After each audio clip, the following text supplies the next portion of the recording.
al lado, de gracias a Dios por la vida de esta persona que está ahí a tu lado, que las bendiciones del Padre, del Hijo y del Espíritu Santo le llenen plenamente su vida. Vamos hoy a continuar hablando de la agenda contaminada. Nosotros empezamos hablando ya hace un mes, estamos hablando de la agenda contaminada y manifestamos que nosotros todos vivimos por agenda. Agenda diaria, agenda semanal, agenda mensual, anual y algunos hasta quinquenal. Entonces es muy importante, algunos tienen únicamente la agenda diaria, pero cualquier tipo de agenda que tengamos, esa agenda se contamina. Por eso vamos a continuar hablando de qué es lo que contamina nuestra agenda y tomábamos de referencia y decíamos que lo que sale del corazón es lo que contamina al hombre. Y decíamos que y hablamos de lo que contamina al hombre y hablamos ya hace unas predicaciones, hablábamos de los malos pensamientos, luego hablamos de los falsos testimonios, luego hablamos del robo en sus diferentes manifestaciones, luego hablamos de las mentiras y hoy vamos a hablar de un tema que es muy importante y sobre todo un tema que es importante en este tiempo. Vamos a hablar del miedo. En estos días, llevamos ya 100 días o más de 100 días en el tema del aislamiento, la cuarentena preventiva o aislamiento. Y hemos estado hablando todos los días, se habla sobre el tema del manejo del virus que está afectando al mundo en general y también a Colombia.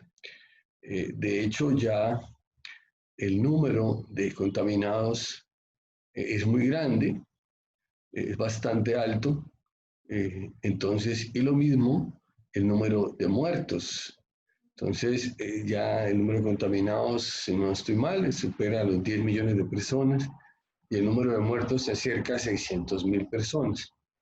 Entonces, todas las personas, todas sin excepción, todas recibimos información sobre ese tema, escuchamos, y todos esos temas terminan contaminando nuestra mente y de hecho empezamos a tener como una sensación que afecta nuestra forma de pensar y se llama el miedo.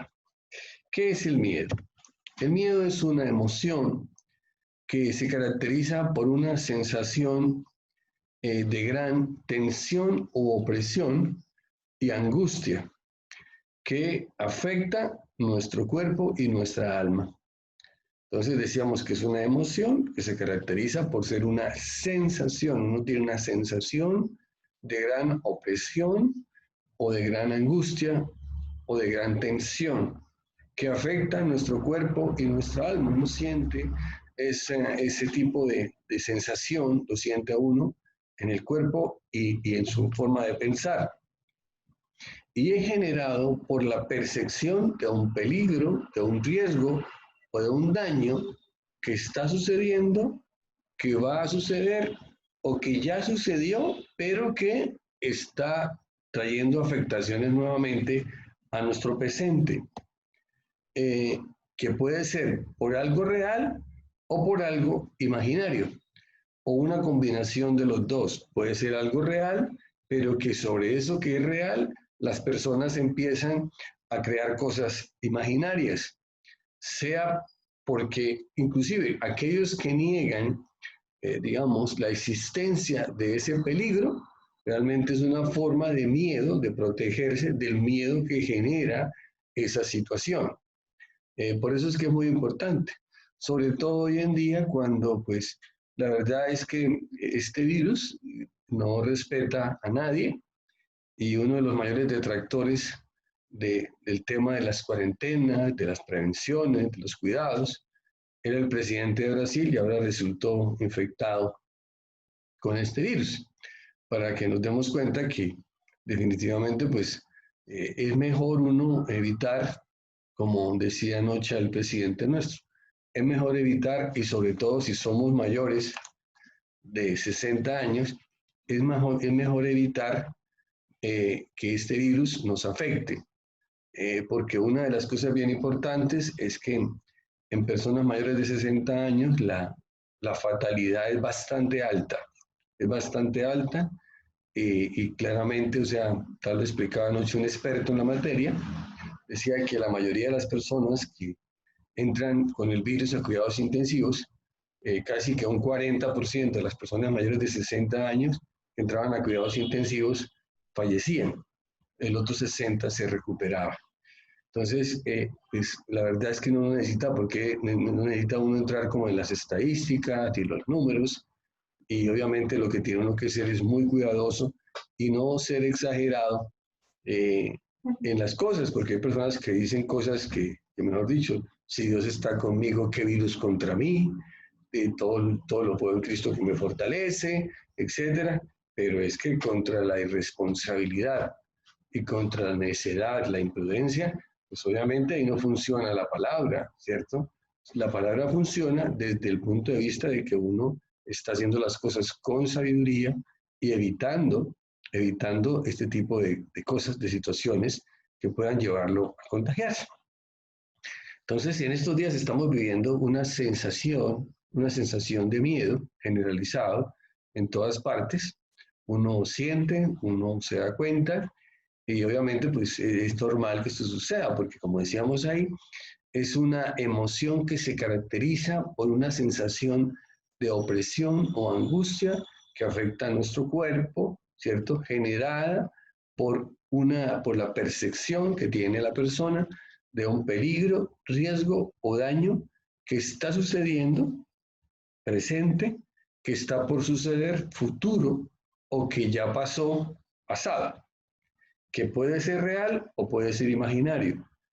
Como hay tanta información sobre muchas cosas, entonces, por ejemplo, que van a haber muchos despidos a partir de ahora, que están despidiendo mucha gente, que Avianca despidió, que Latam despidió, que despidieron a todas las personas. Entonces, eso genera una sensación de inestabilidad y de miedo. Algunas cosas son reales y algunas cosas son ficticias. ¿Cómo afecta a nuestro cuerpo el miedo? Normalmente el miedo genera unos picos de presión arterial alta o presión arterial baja, generalmente son altas, genera taquicardias, genera una mayor sudoración en las manos, las personas les empieza a temblar las manos, empiezan a dilatar los ojos, eh, las personas empiezan a tener problemas para controlar sus riñones y algunas se pueden orinar involuntariamente. Cuando la gente empieza a retroalimentar el miedo, con más miedo, entran en escenas de terror y pérdidas de control. Puede tener unos momentos de demencia temporal. Y así pueden haber muchísimos más escenarios, o sea, son muchas las características del miedo.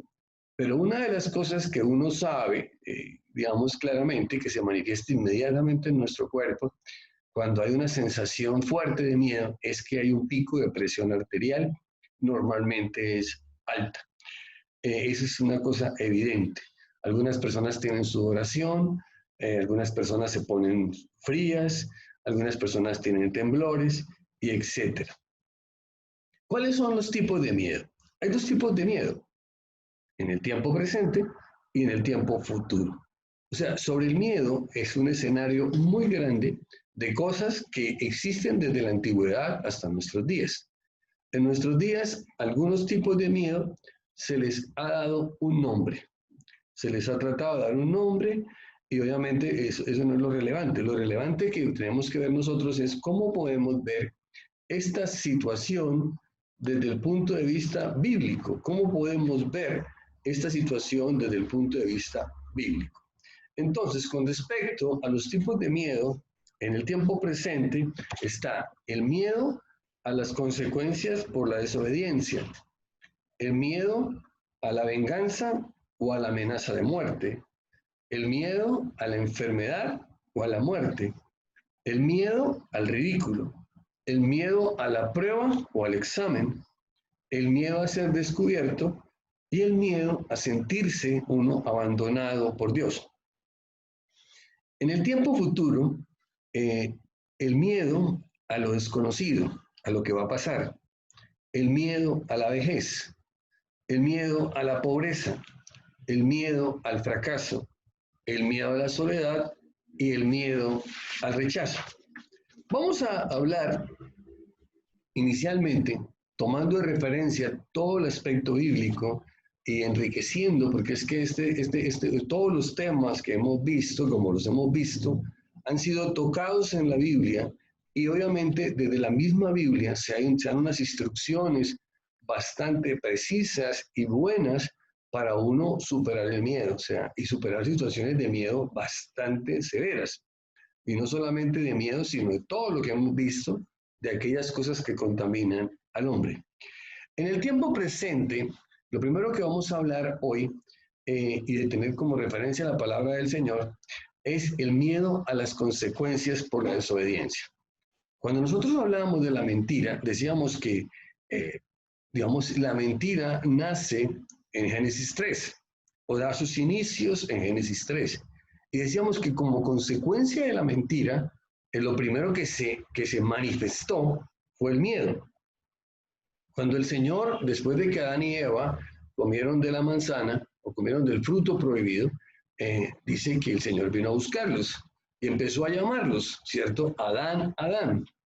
Y dice que Adán no contestaba, estaba por allá escondido. Y después de un rato, dice en Génesis 3:10, dice que él respondió, oí tu voz en el huerto y tuve miedo, porque estaba desnudo y me escondí. Entonces, claramente, o sea, él entendía, porque él, digamos, antes de comer del fruto prohibido, ellos no conocían el concepto de la desnudez. No era, no era relevante para ellos el concepto de la desnudez. Pero una vez comen del fruto del prohibido, son conocedores del bien y del mal y claramente se dan cuenta que están desnudos. Y obviamente que la desobediencia iba a traer unas consecuencias de parte de Dios. Por eso es que Adán y Eva se esconden previamente del Señor cuando los está llamando. Lo mismo nos sucede a nosotros. Cuando nosotros actuamos desobedeciendo a nuestros padres, a nuestros jefes, a alguna autoridad que está por encima de nosotros, nosotros sentimos algún tipo de temor. De hecho, en estos días, pues uno, cuando le corresponde el día de la cédula, uno sale a veces el día que no le corresponde la cédula tomando ese riesgo, pero siempre tiene como una sensación de miedo de que de pronto alguna autoridad lo detenga y se meta en un problema, ¿sí? Yo veía un video hoy de unas personas en todo el país, bueno, en Bucaramanga se puede hacer ejercicio de 5 a 9 de la mañana, 2 horas. La gente se gasta las 4 horas, ¿sí? Pero hay gente que se pasa a las 9 de la mañana haciendo ejercicio, montando cicla, y hay un video ahí de unos policías que detuvieron a unas personas como a las 10 de la mañana, 11 de la mañana. Entonces, esas son de las cosas donde uno sabe que está desobedeciendo y en lugar de solucionar el problema, digamos, en esa manifestación de miedo a ser detenido, a ser sancionado, pues uno termina es como enfrentándose a la autoridad y agravando la situación que tiene. En el caso de Adán y Eva, no. Si lo sencillamente dicen ellos, tuvimos miedo al oír tu voz, dice, y él respondió, oí tu voz en el huerto y tuve miedo de Dios, de lo que Dios iba a hacer y que posteriormente, posteriormente, o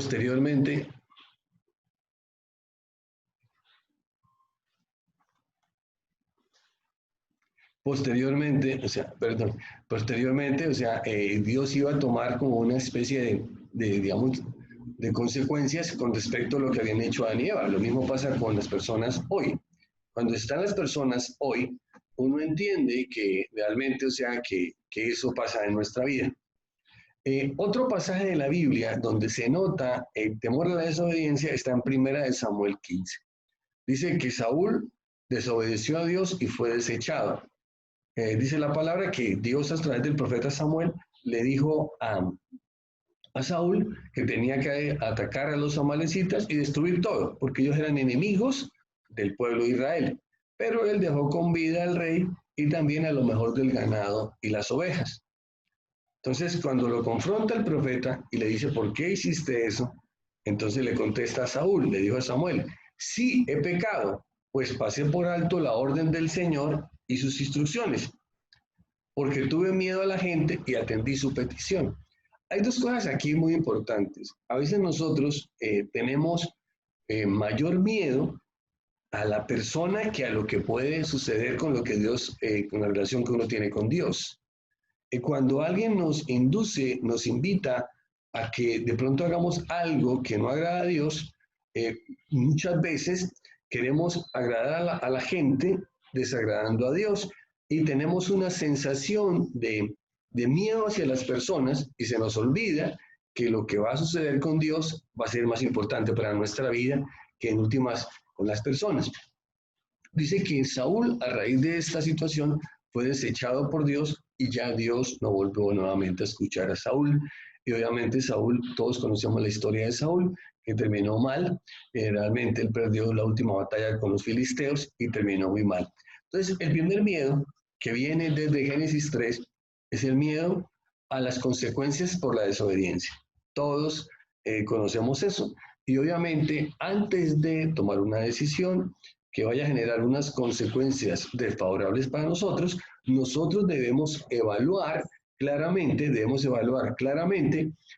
si eso nos conviene o no nos conviene, para no estar después con una sensación de miedo, que no podemos dormir, que estamos nerviosos, que estamos alterados, que sentimos una opresión sobre nuestra vida. ¿Por qué?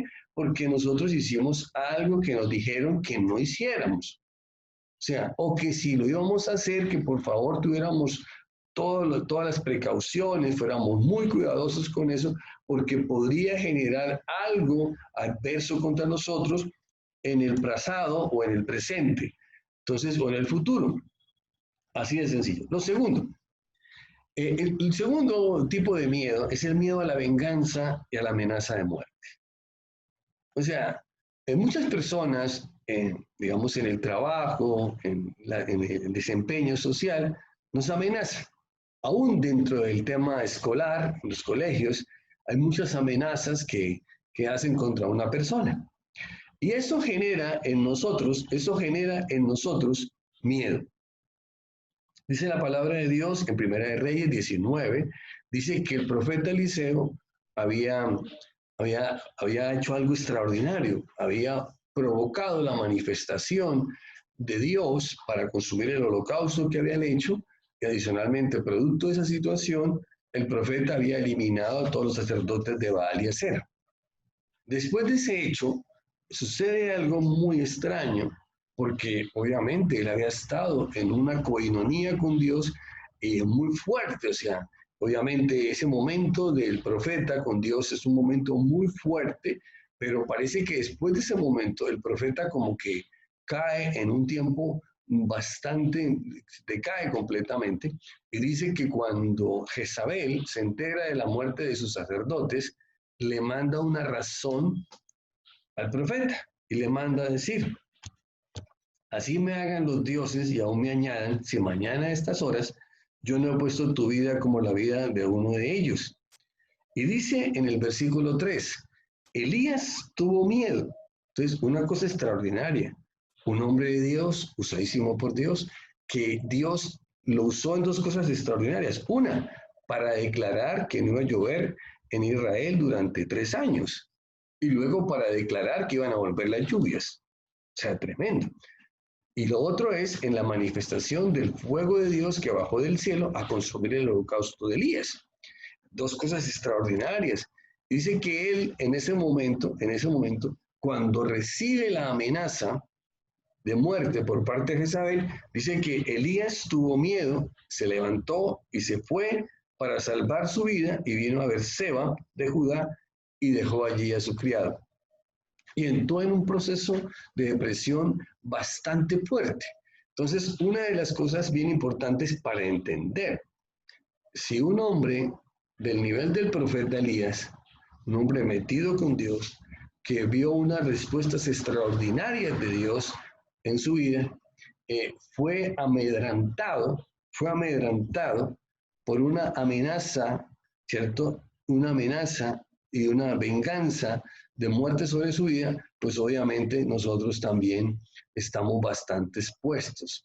Si nosotros en nuestra vida como creyentes, nosotros no estamos con el Espíritu de Dios activo, trabajando con nosotros, pues cualquier persona nos puede amenazar y nosotros entrar en una situación de pánico, en una situación de terror, en una situación de miedo.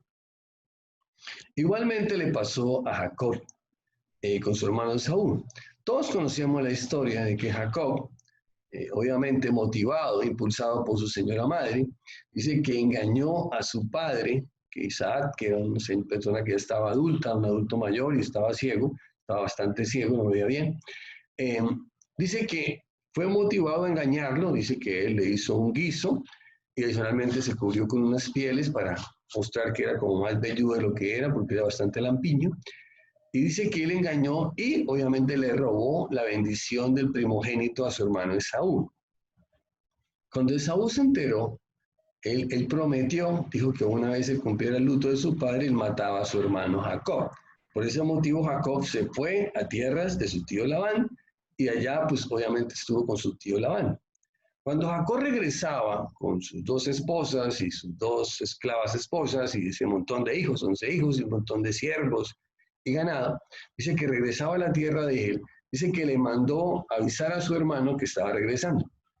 Los mensajeros que mandó regresaron y le dijeron, tu hermano viene a tu encuentro con 400 hombres. Y dice que Jacob desfalleció. Dice, entró en pánico. Pero una de las cosas bonitas, si tú lees ahí en Génesis 32, lee la oración de Jacob, es una cosa importantísima que a uno se le olvida.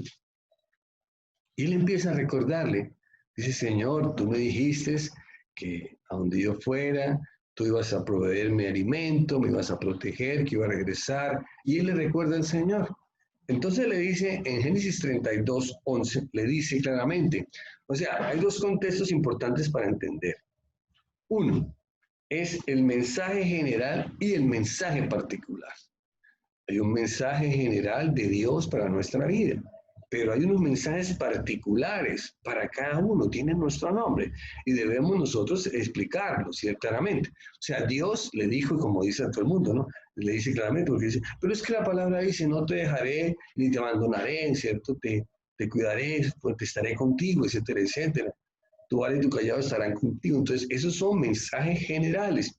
Pero hay mensajes particulares en donde uno tiene que exponer su problema. Y dice que expuso Jacob su problema y le dice claramente al Señor, Señor, yo sé que tú me prometiste que vas a estar conmigo, pero te pido específicamente,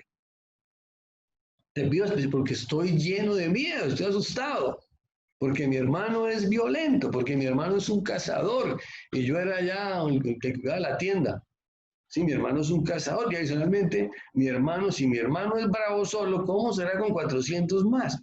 Entonces claramente le dice, líbrame, te ruego, de la mano de mi hermano, de la mano de mi hermano Esaú, porque yo le tengo miedo. O sea, Jacob le tenía miedo al hermano porque el hermano era cazador, era guerrero y adicionalmente él venía, de acuerdo con la información que venía con 400 hombres más, entonces el tipo estaba asustadísimo. Dice, líbrame, Señor, de la mano de mi hermano, de la mano de Saúl, porque yo le tengo miedo. No sea que venga y me hiera a mí y acabe con toda mi familia. O sea, debemos entender, porque hay personas que les encanta hacer, digamos, en sus oraciones, utilizar términos, promesas de Dios generales, y obviamente no logran aterrizar la promesa general y llevarla también al contexto personal. Si tú lees esta oración, tú la puedes leer, está en Génesis 32, Jacob eh, esboza en su oración la promesa general y luego se va a una petición particular con nombre propio. Yo, Jacob, te pido, Padre Celestial, que me libres de la mano de mi hermano Esaú, porque yo le tengo miedo, porque él es un hombre violento, porque él puede venir y acabar conmigo y con toda mi familia. Yo te pido, Padre Celestial, que tú tomes el control de la vida de mi hermano Esaú, que cuando él llegue y se encuentre conmigo, sencillamente tú lo controles y lo controles. Y si usted lee lo que pasó ahí, es extraordinario. Dice que Jacob, para congraciarse con su hermano, empezó a mandarle unas ofrendas, unos ganados, ovejas, vacas, diferentes cosas, con diferentes pastores. Que aquí le manda mi amo Jacob a ti, Esaú.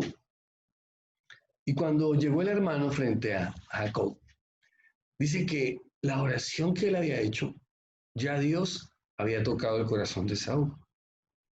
Y dice que Saúl llega y él dividió su familia. Tú lees, es tremendo lo que hace Jacob. Divide su familia en dos grupos, pero es bien interesante, es bien interesante. Lo que pasa es que no lee y no le para bolas. Dice, divide su familia en dos grupos, dice que las esposas esclavas y sus hijos los pone adelante y las esposas preferidas las coloca atrás con sus hijos preferidos, Raquel y José, les coloca de último.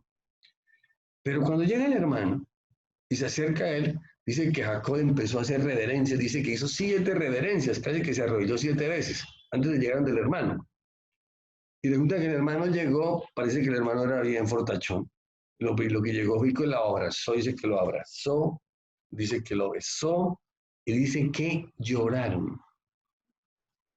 O sea, es una cosa interesante. Lo que pasa es que a veces la gente no entiende. O sea, es normal que entre hermanos se produzcan diferencias, conflictos, y muchos de ellos muy graves, como este que narra la Biblia. Esta es una narración muy fuerte, o sea, porque el hermano había quedado tan ofendido, tan molesto con el otro hermano, que había prometido que después de la muerte de su padre iba a asesinar a su hermano. O sea, era una cosa muy grave. Y obviamente, cómo la mano de Dios hizo eso en él y cómo él pasó por alto eso. Pero obviamente, Jacob huyó de su hermano y vivió toda la vida lleno de miedo de lo que su hermano pudiera hacer con él, porque él sabía que su hermano era un hombre de armas tomar, era un hombre violento y más encima tenía un ejército con él de 400 hombres.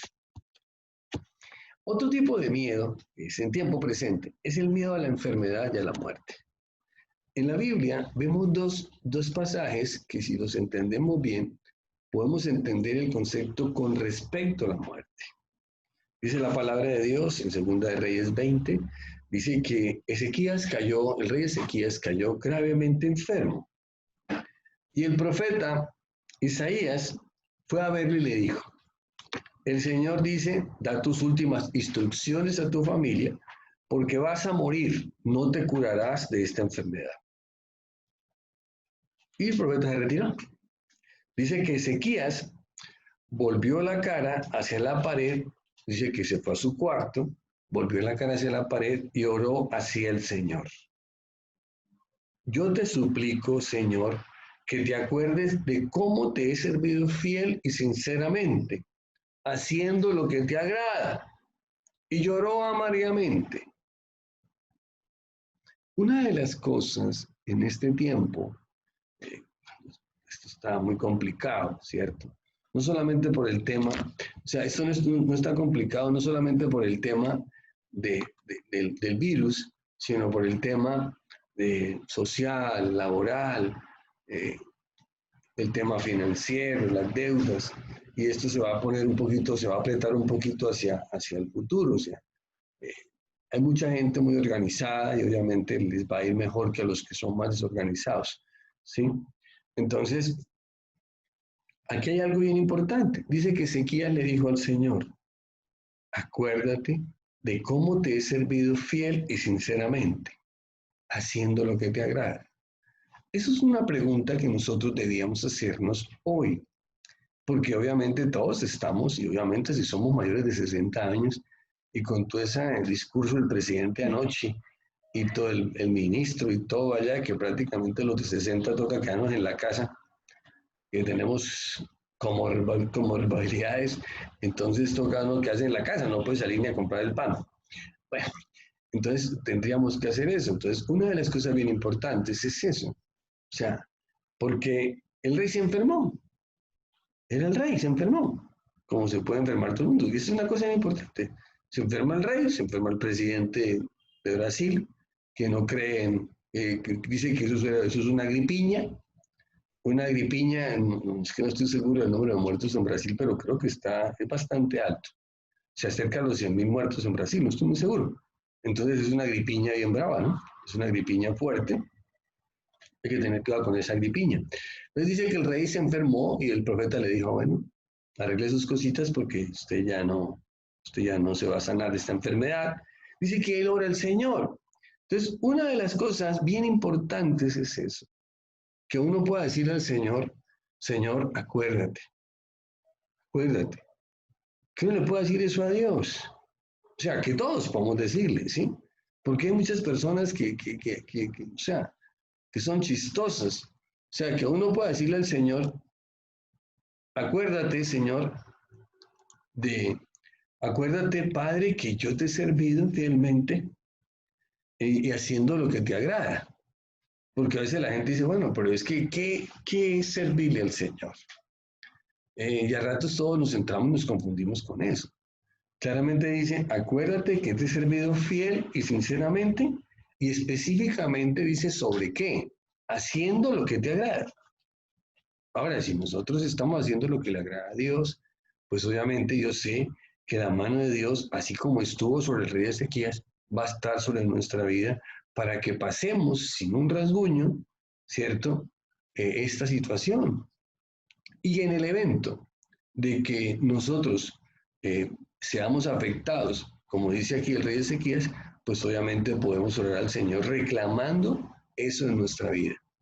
Obviamente sin ir a exponernos innecesariamente. O sea, el que quiera exponerse innecesariamente, pues que haga lo que considere, porque es que es muy difícil, ¿no? Hay gente que se expone y luego, pues obviamente oren por mí. Entonces, pero hermano, partamos de un hecho importante aquí del rey. Pero hay otro pasaje de la Biblia también que habla sobre el miedo con respecto a la enfermedad y de la muerte. Y son los discípulos de Jesús en Mateo 8. Dicen que los discípulos de Jesús, que Jesús se monta una barca con sus discípulos y dice, bueno, pasemos al otro lado de este lago. Y Jesús se recuesta y se queda dormido. Pero cuando estaban ahí en esa barca, en la mitad del lago, dice que hubo una tormenta tremenda. Y dice que los discípulos empezaron a gritar al Señor y fueron y lo despertaron. Señor, Señor, sálvanos que nos vamos a ahogar. Entonces el Señor Jesús se despierta por el llamado a sus discípulos y les dice, hombres de poca fe, les contesta, ¿por qué tienen tanto miedo? Entonces es una cosa bien importante. Eran los discípulos de Jesús y hay una situación de muerte evidente y palpable.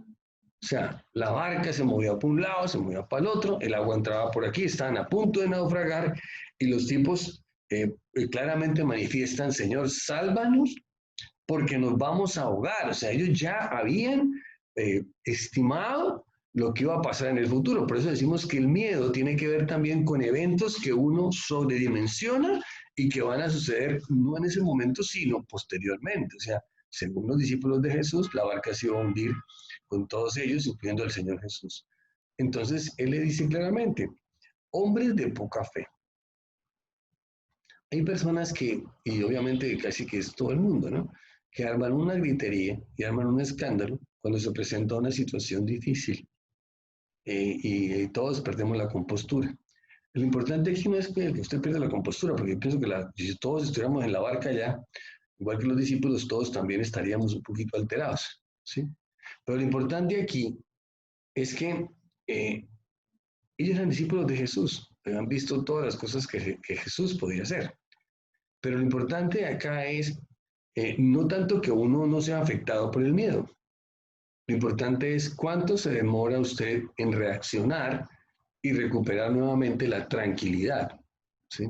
Y la serenidad y poder uno tomar decisiones, ¿sí?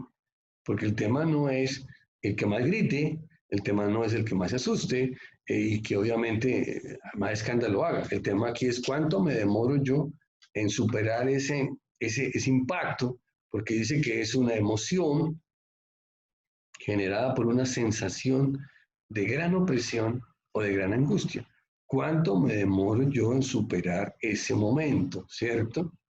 Y eso lo genera un peligro, había un peligro. ¿Cuánto me demoro yo digamos, en que pueda sacar de mí esa opresión y esa angustia? O sea, que yo elimine la angustia y se restablezca la paz en mí para poder uno pensar y tomar decisiones. Porque en ese momento claramente les dice, hombre de poca fe. ¿Por qué les dice hombre de poca fe? Si usted se pone a mirar, cuando a uno le falta fe, uno realmente, digamos, nuestra capacidad de pensar no funciona bien. O sea, uno trata como de repetir de pronto cómo lo hizo la vez anterior, de buscar como una salida, pero realmente el tema de la fe es que la fe le permite ver oportunidades, salidas, soluciones, que obviamente sin ella no podrían ser. Entonces dice, ¿por qué tienen? O sea, aquí no dice por qué tienen miedo. Entonces, ahí está la diferencia. Cuando usted lee el pasaje de la Biblia, nosotros podemos tener miedo, claro, y todos tenemos miedo a eventos que están sucediendo, que van a suceder, ¿cierto? Reales o ficticios, ¿sí? Pero el problema no es que usted tenga miedo. El problema es, como dice aquí, tanto miedo. O sea, si usted lee los contextos bíblicos, porque dice claramente, o sea, cuando el Señor le, digamos, llama la atención a Adán, le dice, y trabajarás muy duro para conseguir tu sustento. O sea, claramente todos trabajamos normalmente para conseguir el sustento. Pero cuando a uno le dicen trabajarás muy duro, entonces le está agregando un pedazo que obviamente dice, aquí va a haber algo en donde nosotros aquí eh, nos va a tocar hacer algo adicional lo que tenemos que hacer, porque dice muy duro.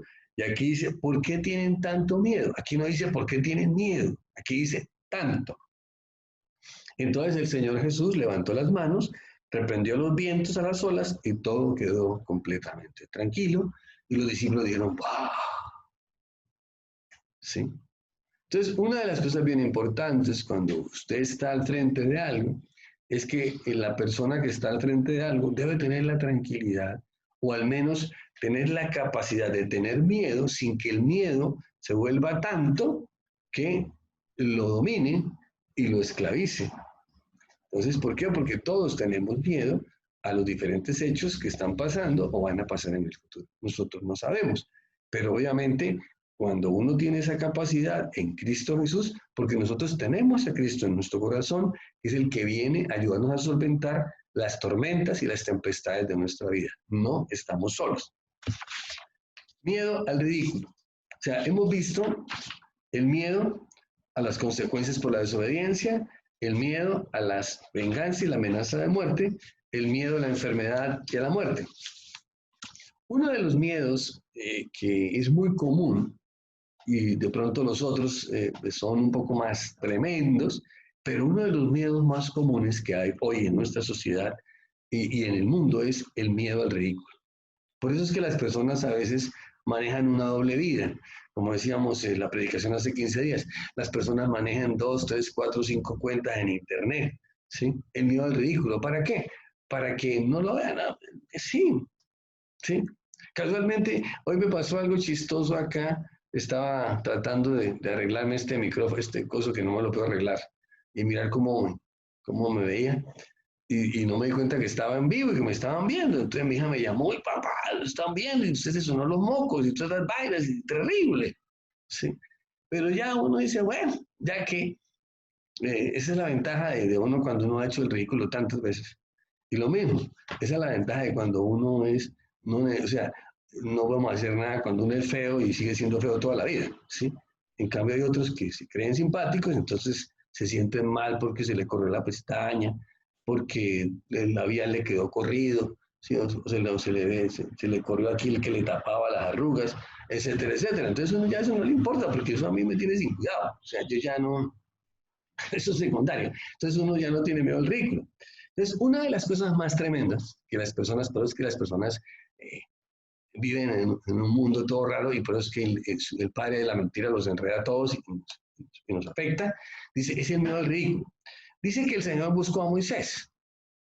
Moisés era un hombre de un liderazgo terrible, o sea, el liderazgo de Moisés era enorme, pero como toda persona, bueno, Moisés no era más o menos agradable, no era, ¿sí? Pero como toda persona tenía una falencia, ¿sí? Entonces cuando el Señor fue a buscar a Moisés, le dijo, Moisés, lo necesito. Y entonces Moisés dijo, no, pero es que yo no sé hablar bien, yo soy como tartamudo. Siempre que hablo se me traba la lengua, es esta versión. Y por eso nadie me hace caso, al contrario, todo el mundo se burla de mí. Este es un problema que tengo desde niño. Y entonces el Señor le da algo extraordinario ahí. Porque es que, vea usted cómo una persona que tiene unas capacidades enormes como Moisés, como usted, que tiene unas capacidades enormes, termina limitándose por una circunstancia que está pasando en su vida. ¿Sí? En este caso, porque él no podía hablar bien. Se le traba la lengua. ¿Sí? Moisés, el tremendo Moisés. ¿Sí? Tremendo Moisés. Entonces, dice, y por eso es que a veces la gente, digamos, él decía, no me hace caso, no, como que no, lo que yo le digo como que no le parece, etcétera, etcétera. Y tengo ese problema desde niño y hasta hoy ya estábamos, es viejo. Cuando estaba en la zarra ya tenía sus 60 años o más. Entonces dice, y siempre he tenido ese problema hasta ahora y tal. Entonces Dios le contestó, dijo, no soy yo el que permite a la gente que hable o no hable, que la gente pueda oír o no pueda oír, que la gente pueda ver o no pueda ver. Entonces, yo soy ese. Entonces, claramente uno entiende. Entonces, empieza aquí un concepto bien importante. O sea, uno lo que no puede es que el miedo al ridículo lo bloquee de tal manera que uno no pueda hablar o expresarse o hacer lo que uno quiere. O sea, siempre van a haber personas, ¿cierto?, que van a juzgarnos y van a buscar ese defecto, ese detalle que tenemos para burlarse de nosotros. Tenemos que estar por encima de la burla, ¿cierto? Yo durante muchos años me aguanté la burla de mi nariz. Sí, yo era Charles de Gaulle. Yo no sé si ustedes conocieron a un famoso político francés de la Segunda Guerra Mundial. El tipo medía como 1,95, pero eso tenía una narizona más grande que la mía. Entonces, todo el mundo era la burla más horrible. Entonces uno, pero yo no le paré bolas a esas cosas, o sea, yo nunca le paré bolas a eso. Y la verdad es que si uno logra hacer eso, entonces uno logra perder ese miedo al ridículo, o sea, es una cosa tremenda. O sea, ¿por qué? Porque es que uno quiere agradar a la gente y se le olvida que si uno vive agradando a la gente, pues uno no va a poder agradar a todos, ¿sí? Uno no va a poder agradar a todos. Entonces, a algunos agrada, a otros desagrada, y a los cuales desagrada van a estar burlándose de usted, por lo que usted sea, porque no habla bien, porque, porque no camina bien, porque, ¿sí? Porque es así, porque es flaco, porque es gordo, porque lo que tú quieras. O sea, entonces es un concepto que uno tiene que tener cuidado. Entonces, generalmente dice que el miedo al ridículo bloquea a las personas en cuanto a sus aspiraciones, en cuanto a sus alcances que pueden tener en la vida. Personas que se han limitado y hasta han llegado, ¿por qué? Porque se limitaron, se dejaron manejar por el miedo.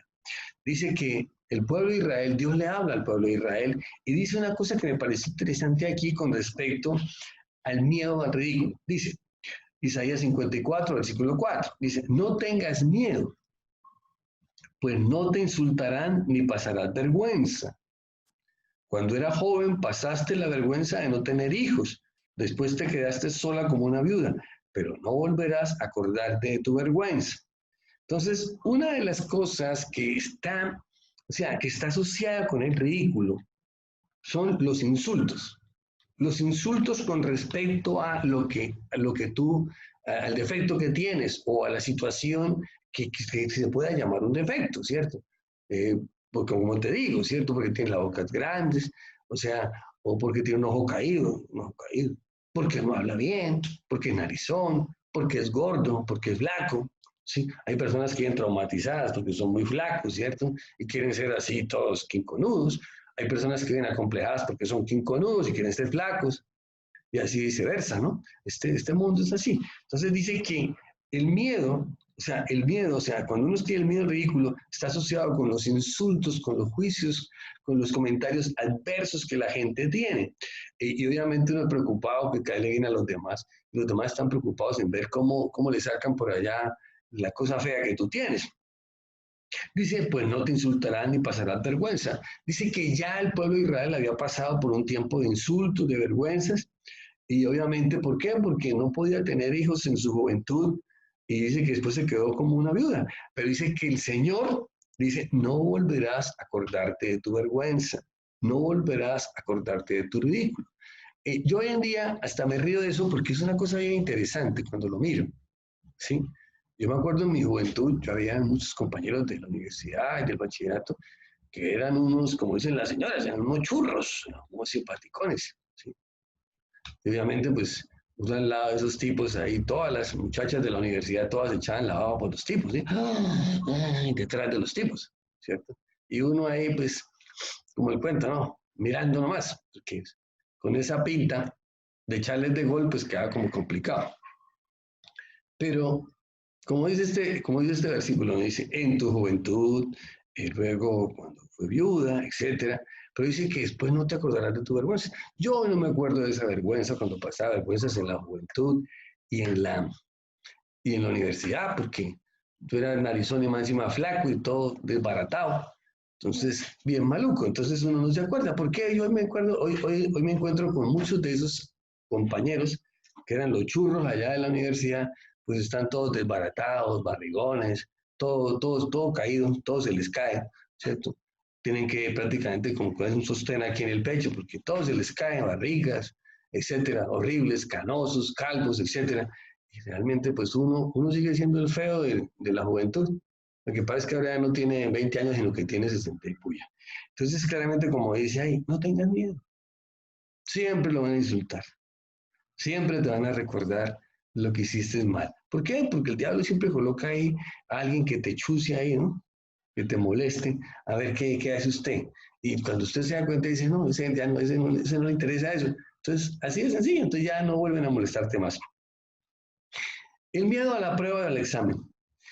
Una de las cosas bien tremendas es que todos nosotros tenemos aspiraciones altas, altas, o sea, todos tenemos unas aspiraciones enormes, o sea, todos queremos, no sé, lo mejor, y eso está bien, sí, está bien. Entonces, pero obviamente hay un miedo a la prueba y al examen, y eso es clave si nosotros queremos realmente llegar a lograr grandes cosas en la vida, o sencillamente vamos a estar ahí en la línea de los mediocres, de que no logran realmente un alcance muy importante. Pero miremos a qué se debe eso. Dice la palabra de Dios que el Señor venía caminando sobre las aguas. Una tormenta, el Señor venía caminando sobre las aguas. Y Pedro, el único, ¿cierto? De todos los discípulos que tenía, Pedro le dice al Señor, Señor, ¿puedo ir a ti? Pedro tenía algo diferente. Por eso es Pedro. Dice, tiene algo diferente. Entonces le dice, ven. Y Pedro empieza a caminar, se baja del bote, empieza a caminar sobre las aguas. Pero dice que Pedro, viendo la fuerza del viento, dice que tuvo miedo. O sea, el problema es que los retos más difíciles que tenemos en nuestra vida, los retos más difíciles implican que nosotros vamos a tener miedo. O sea, ningún reto de alto alcance, como en el caso de Pedro, caminar sobre las aguas para llegar a donde estaba el Señor Jesús, eh, van a estar exentos de miedo. Eh, Formar una empresa, comprar un inmueble, viajar, los grandes retos, eh, trabajar en una empresa muy importante, desarrollar algo propio, ¿sí? Todo eso genera miedo. Por eso es que cuando yo era joven, siempre, y obviamente por eso es que uno fue empleado todo el tiempo, porque uno le decía, no, eso lo más seguro es uno ser empleado. El 15 y el 30 está asegurado, ¿sí? Y obviamente, ¿por qué? Porque a uno le decían, no, es que eso no se puede hacer empresa, eso trabajar uno, ser uno el jefe de uno mismo es muy difícil, eso mejor y tal. Y le tocó uno aguantarse un montón de jefes bien terribles. Entonces, uno a ratos, uno le da risa a eso. ¿Por qué? Porque uno, miedo a la prueba, miedo al examen. Entonces uno siempre aspira, ¿no? Uno dice, sí, tal cosa, tal otra. Y algunos son más simples, son más simplones. Y obviamente lo más sencillo, sencillamente, es cuando aparece un príncipe azul que tiene por ahí una bicicleta, pues se monta con él y se va con su príncipe azul en la bicicleta. ¿Sí? Así como la canción de Shakura, la bicicleta. ¿Sí? Entonces uno se ríe de esas cosas. ¿Por qué? Porque uno tiene miedo a la prueba. El problema no es quedarse uno en la juventud. El problema es llegar a la universidad, el problema es ser profesional, el problema es uno, después forma su familia, pero no ponerse como a pinchar la cicla desde la juventud. Entonces, cuando uno mira esos alcances, uno dice, sí, es que la posibilidad es así, o sea, entonces, porque si no, uno se quedó en las primeras de cambio de las pruebas que le pusieron, se quedó ahí, vio y se quedó. Esto no es fácil.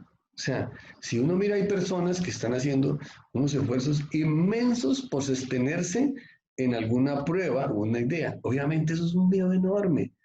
Salir de la seguridad de su casa, estar en otra parte solo, tratar de sostenerse. Eso es una prueba enorme, eso es una cosa tremenda. Y el miedo, o sea, obviamente, ¿qué más? Que la supuesta seguridad del Hotel Mama, ese es mi mamá.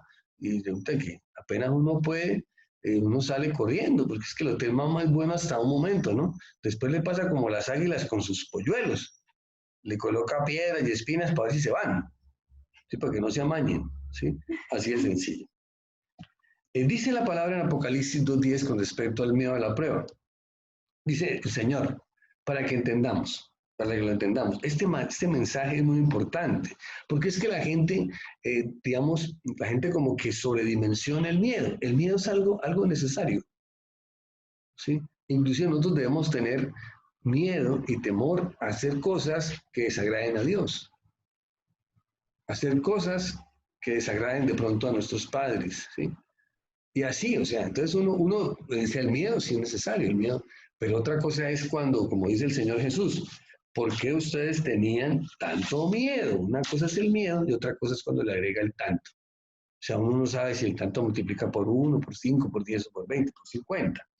Entonces dice claramente en Apocalipsis 10, no tengas miedo de lo que vas a sufrir. O sea, claramente uno tiene que preparar a las personas porque el proceso implica un sufrimiento, implica, de pronto la palabra sufrir para algunos es, ay, yo no quiero sufrir. No, bueno, entonces dígalo, implica un esfuerzo importante. O sea, tú no puedes alcanzar cosas importantes si no entiendes que hay que esforzarse.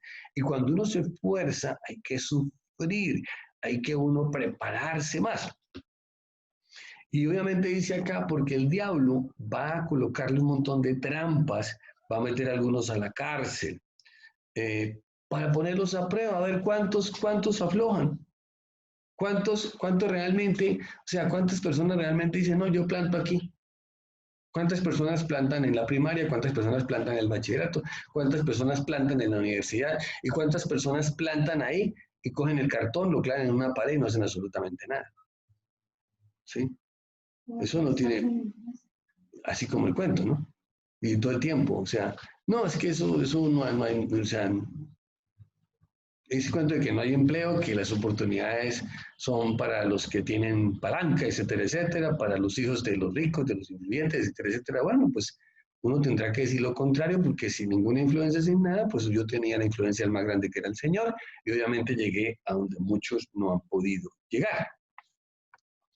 Y dice, y tendrán que sufrir durante 10 días, manténgase fiel hasta la muerte, y yo te daré la vida como premio. Entonces, es una cosa bien importante, o sea, claramente dice, nosotros vamos primero, como un mandato de Dios a Adán, le dijo, bueno, hermano, hay que trabajar, vea. Y adicionalmente, como un mandato por las cosas que hizo mal Adán, toca camellar muy duro para conseguir el sustento diario. Adicionalmente, el diablo viene y se la pone uno más complicada. ¿Sí? Entonces se la pone más complicada. Entonces uno tiene que prepararse. O sea, obviamente, como dicen, los más facilistas, los más cómodos plantan claramente. Van plantando. No, yo llegué hasta aquí. Ya no quiero, no, la universidad no es para mí. No, y lo que sea. Y plantan fácilmente, entonces uno planta, ¿no? Y obviamente, pues, algunos se dedican al pensamiento profundo, ¿cierto? Y plantaron en el pensamiento profundo, ¿no? Pero es que el pensamiento profundo es para hacer algo, no necesariamente para quedarse únicamente pensando. Entonces, el pensamiento profundo implica que uno tiene que hacer algo. Miedo a que nos pesquen. Esa es una de las cosas más tremendas, ¿sí? O sea, miedo a ser descubiertos. Entonces, una de las cosas más tremendas, y sobre todo cuando uno está haciendo cosas que no agradan al Señor, es el miedo a ser descubiertos. Pedro le dijo al Señor, Señor, contigo, para lo que sea. Lo agarraron y adiós Pedro. Sí. Entonces dice la palabra que estaban interrogando al Señor Jesús en la casa del sacerdote Caifás, y estaba Pedro ahí en el patio con unas personas, está haciendo frío, estaba calentándose las manos y le preguntaron, oiga, ¿usted estaba con Jesús? No, no, no, no, no. Sí, usted habla como Galileo. No, yo no. Entonces dice que el hombre empezó a maldecir, a- inclusive juró que no lo conocía. Entonces, hay un miedo innato a ser descubierto, y sobre todo cuando estamos haciendo lo que es indebido. Entonces uno dice, bueno, ese miedo uno se lo podría ahorrar si uno realmente fuera más honesto, más transparente, y obviamente porque es que la intransparencia y la deshonestidad no es de ahora, ¿sí? Por eso le decía yo, hay gente que tiene su perfil en internet, el perfil 1, ahí está usted, Carlos Valderrama, perfil 2, Marcos Pérez, perfil 3, no sé qué, Pedro y Juan, perfil 4, y listo. Entonces, con el perfil 1 por aquí, con el perfil 2 por allá, y tan. Entonces, sí, para que no me vayan a pescar, para que no haya trazabilidad de mis movimientos en Internet, borro el historial, no sé qué, la secreta, etcétera, etcétera, pero ¿para qué? Es una necesidad, y la gente vive miedo de esa cosa, ¿sí? Eh, yo puse mi perfil ahí, en el perfil que tengo de WhatsApp, tengo un perfil ahí predicando. Entonces, la persona que yo le mando el mensaje, bueno, esto tiene que ser algo porque vea, está ahí predicando. No hay forma de decir que uno es diferente, ¿no? Podría haber puesto otra cosa. Hay personas que colocan un montón de cosas raras. Sí, yo lo coloqué como para protegerme de mí mismo, ¿no? Porque es que unos ratos es chistoso.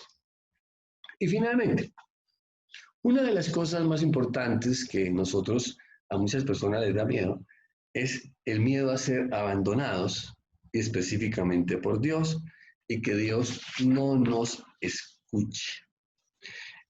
Una de las cosas es que uno debía ser, primero, uno debía ser, Dios debía escucharlo a uno, ¿cierto? Dice que uno, que nuestra oración subiera al Señor, sí, o sea, y bajara su respuesta de bendición sobre nuestra vida, que como dice la palabra, no te dejaré ni te desampararé. Pero hay personas que se sienten que no es así. Pero hay un contexto bien importante, o sea, el motivo por el cual eh, puede suceder esto, y ese miedo, y tiene que ver con las cosas que no agradan a Dios igualmente. Si usted tiene una pareja y usted hace cosas que no agradan a su pareja, finalmente su pareja se va. ¿Sí? Así de sencillo. Entonces no hay que ser como tan complicados, ni tan, o sea, ni tan pensantes, y por eso es que uno debe tratar cada día de hacer menos cosas que desagraden a la otra persona, ¿sí? Eh, a veces no tiene nada que ver con temas de cosas sexuales, tiene que ver con el buen trato, con las buenas maneras, etcétera, ¿sí? Entonces uno lo entiende. Y dice que uno de los mayores miedos, y que está planteado en la Biblia, porque todo lo que hemos visto son los miedos planteados en la Biblia, cómo la Biblia enfoca todos los miedos que las personas tienen, es el miedo a ser abandonado por Dios. Dice que Saúl lo atacaron los filisteos. Entonces Saúl fue con su ejército a enfrentar a los filisteos. Y llegó a un punto donde podía visualizar un valle donde estaba el campamento de los filisteos.